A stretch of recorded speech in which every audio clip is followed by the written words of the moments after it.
Okay, you know the feeling. It's 2 in the morning. You should be fast asleep, but instead, you're wide awake, maybe replaying some awkward thing you said 10 years ago, or just staring into the fridge, thinking about a really questionable snack. We have all been there. It's that frustrating late night spiral where it feels like your own mind just turns on you. But what's really going on here?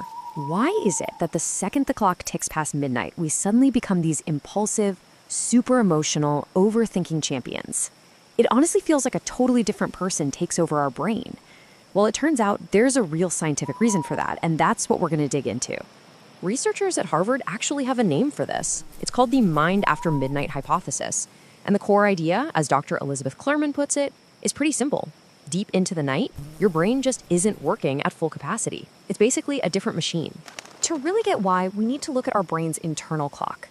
I want you to think of it like a master conductor for, well, pretty much everything, from your energy levels to your mood. And it turns out there's one star player in this whole orchestra, one really crucial chemical. In that chemical is serotonin. Now, you've probably heard of it, right? Usually talked about with happiness. But its job is so much bigger than that. It's the key neuromodulator that keeps our emotional state lined up with our sleep-wake cycle. You could say it's the one molecule that's supposed to stop our inner world from collapsing into that 2 a.m. chaos. And you can see right here just how widespread its influence really is. Serotonin pathways start way down in the brainstem, but they spread out everywhere, connecting to all the regions that control our emotions, our decisions, and how alert we feel. This huge network is exactly what lets it act like that master conductor, coordinating our entire state of being. So here's what that rhythm is supposed to look like over a full 24 hours. In a healthy brain, this blue line shows serotonin level is naturally rising when the sun comes up. See that peak around midday? That's what helps us stay focused, flexible, and emotionally strong. Then, as evening rolls in, the levels drop to get us ready for sleep. This is the biological rhythm we were designed to follow. But what happens when we ignore that rhythm? What happens when we decide to stay up deep into the night, basically fighting our own biology? Well, that's where the whole system starts to break down.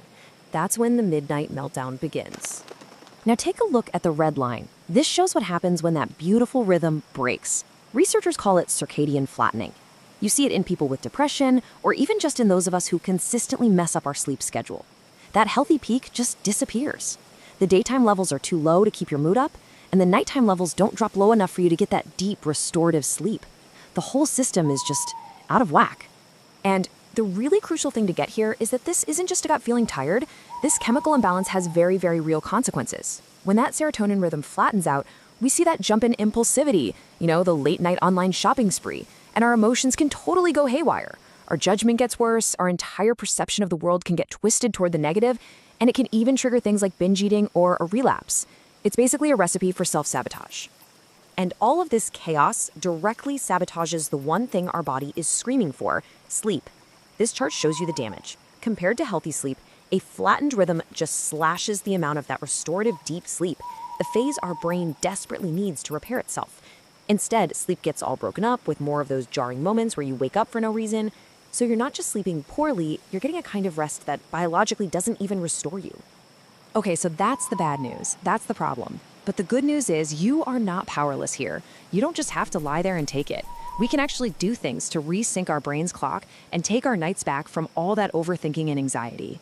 So how do we actually do this? Well, neuroscientists suggest 5 really practical things. First, create a wind-down ritual. Maybe it's reading a book, something to signal to your body that the day is over.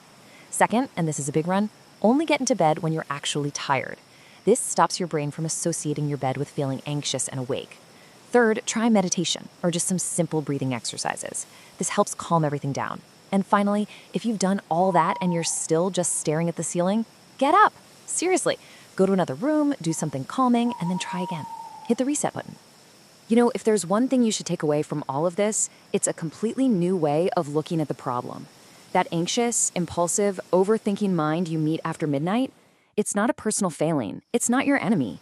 It's an incredibly sophisticated biological machine that is just running on the wrong schedule. So the next time you find yourself spiraling at 2 a.m., just remember this. Your brain is not wired for rational thought at that hour. It's wired for a kind of survival mode that's tilted toward negativity and impulse. It's less of a rational thinker and a whole lot more of a clever trickster. And the best move you can make is to recognize the trick and go to sleep.